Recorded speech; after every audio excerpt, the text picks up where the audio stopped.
Klára Táborská a je mi 11 let. Na mistrovství České republiky mě uvidíte s koněm Alpenhorst Frederik. Je mu 7 let a jezdíme spolu 3 roky. Fred je můj parťák od svých 3 měsíců. Letos startujeme za tým Royal Horse Design v kategorii Z děti. Ahoj, jmenuji se Denisa Procházková a na mistrovství Working Equitation Česká republika mě uvidíte s koněm Eliot du Berlé. Elík je 16letý anglický plnokrevník. Spolu už trávíme 9 let. Oba jsme tak trošku chcípáčci. Střídáme se ve zranění, akorát Elík tak trochu vede. Tak doufám, že už má na spoustu let vybráno. Letos startujeme za tým Royal Horse Design v kategorii Z.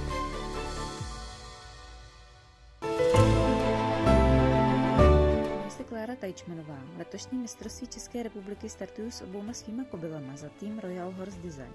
Soutěž Z startují s kobylou Klaudií, které je 11 let, mám jí něco málo přes rok a je to takový milý vykulenec. Soutěž L startují s kobylou Komčou, které je 18 let a už 8 let jdeme společnou cestou, která je plná výzev, sebeovládání a zábavy. Jmenuji se Babeta Kvatilová. Většina mě zná jako rozhodčí, ale letos budu na mistrovství České republiky opět v sedle po dlouhé pauze s koněm Bankier, kterému říkám Blanka. Je mu 16 let a vlastním ho již skoro 10 let, kdy ke mně přišel jako problémový kůň. Nejlepší pro mě je koukat na obrovský pokrok, který tento kůň udělal. Zvládá jakoukoliv výzvu, kterou si na něj vymyslí. Od závodu přes Huberty, jízdu v dámském sedle až po těhotenské výšky. Letos startujeme za tým Royal Horse Design ve třídě S kategorie senioři.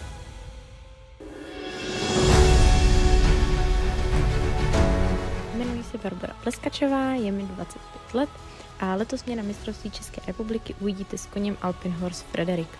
Fredíkovi je 7 let a jezdíme spolu přibližně rok. Letos budeme startovat za tým Royal Horse Design v kategorii S.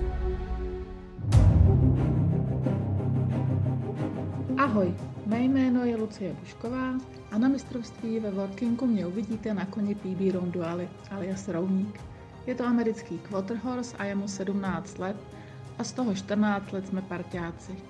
Několikrát mi na závodech někdo řekl, že si tam jezdíme úplně v klidu a na pohodu, ale nenechte se zmást, Rouník, když se rozeběhne, umí být opravdu rychlý. Letos startujeme za tým Royal Horse Design v kategorii P.